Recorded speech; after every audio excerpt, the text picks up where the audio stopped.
میرا سوال یہ ہے کہ ایک بندہ ہے وہ اپنے والدین کی انتہائی تابع داری کرتا ہے، ٹھیک ہے انتہائی تابع داری کرتا ہے، جی جی والدین پھر بھی نہیں خوش، ہاں ہاں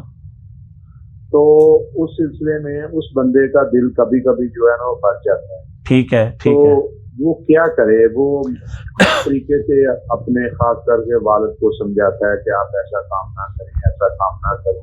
جس ٹھیک کی وجہ سے آپ کو بھی ٹینشن اور ہمیں بھی ٹینشن ہے۔ والد صاحب مان تو لیتے ہیں لیکن پھر وہ مطلب یہ کہنے کا کہ پھر وہی کام کرتے ہیں جس کی وجہ سے ٹینشن آتی ہے۔ جی ٹھیک ہے، میں تو اس سے آپ کا سوال ڈاکٹر صاحب کے سامنے رکھ دیتا ہوں، بہت شکریہ۔ ڈاکٹر صاحب کیا کرے ایسا شخص؟ دیکھیں اس پہ ہم نے پہلے ایک دن بڑی تفصیلی گفتگو کی تھی۔ جو حقوق العباد ہیں ان میں اللہ اس کے رسول صلی اللہ علیہ وسلم کے حق کے بعد حقوق العباد میں سب سے بڑا حق والدین کا ہے، بالکل صحیح ہے،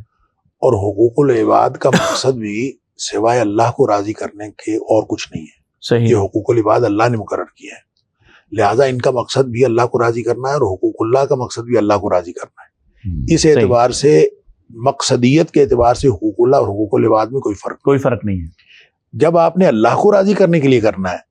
تو پھر آپ کو پریشانی کی ضرورت ہی نہیں، والدین نہ راضی ہونا نہیں ہوتے تو نہ ہوں، آپ اپنے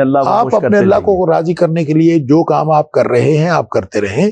آپ جس قدر آپ کر سکتے ہیں، لا یکلف اللہ نفسا الا وسعها، اللہ آپ کو جتنی استطاعت ہے اس کے مطابق آپ کر رہے ہیں، اللہ تعالیٰ آپ کو اور زیادہ اس کا اجر دے، تو آپ اللہ سے اجر کی توقع کے ساتھ اس کو جاری رکھیں۔ والدین راضی ہو جائیں گے تو یہ ایک ایڈیشنل فائدہ ہوگا، وہ راضی نہیں بھی ہوں گے۔ دیکھیں اگر صرف اس لیے بندہ کر رہا ہو نا کہ والدین راضی ہو جائیں تو ضروری نہیں وہ راضی ہوں، ہاں اگر اللہ کے لیے کر رہے ہیں تو اللہ راضی ہو جائے گا انشاءاللہ، والدین راضی ہو جائیں گے۔ بہت خوب بات، اس لیے ہمیشہ والدین کے بلکہ ساتھ کرنا ہی اس لیے چاہیے، پوری زندگی ہے ہی اسی کی گرد گھومتی، یہی ایک بات ہے جس کے ساتھ پوری زندگی گزارنی چاہیے کہ میرا اللہ راضی ہے کہ ناراض ہے، تو ہر وہ کام کرنا چاہیے جس میں اللہ راضی ہو، اور بس یہ سوچ کے اپنے والدین کے ساتھ حسن سلوک کرتے جائیں، پھر آپ کو برداشت کرنے میں بھی آسانی ہوگی، ہر چیز برداشت کرنے میں۔ میں کبھی پتہ نہیں کہاں پر عرض کر رہا تھا کہ آپ سڑک پہ جا رہے ہیں، ایکسیڈنٹ ہو گیا ہے، کوئی یا کسی نے کوئی غلطی کر دی ہے، کوئی آپ کو تکلیف پہنچا دی ہے، آپ کی لڑائی کا کوئی گنجائش یا کوئی امکان باقی رہتا ہے جب آپ کو یہ ہو کہ میرے ساتھ جو کچھ بھی ہوا ہے میں اس کے ساتھ حسن سلوک کروں گا تو میرا اللہ راضی ہوگا؟ اللہ اکبر، اللہ اکبر۔ کسی بھی جگہ کوئی بھی معاملہ ہو، اس لیے نبی اکرم صلی اللہ علیہ وسلم فرمایا اتق اللہ حیث ما کنت، جہاں کہیں بھی ہو اللہ سے ڈرو، اور جب اللہ سے ڈرو گے اسی کے آخر فرمایا خالق الناس بخلق حسن، لوگوں سے اچھا سلوک کرو، یعنی اللہ سے ڈرنے کا تعلق حسن سلوک کے ساتھ۔ لہذا جب آپ والدین کے ساتھ حسن سلوک کر رہے ہیں اللہ کی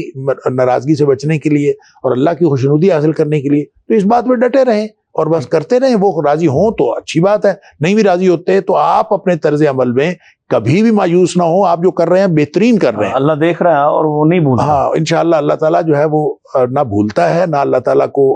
غفلت آتی، نہ اللہ تعالیٰ کو نیند آتی ہے، لا تأخذہ سنۃ ولا نوم، اللہ تعالیٰ دیکھ رہا ہے اور اللہ تعالیٰ آپ کو پورا اجر عطا فرمائے گا۔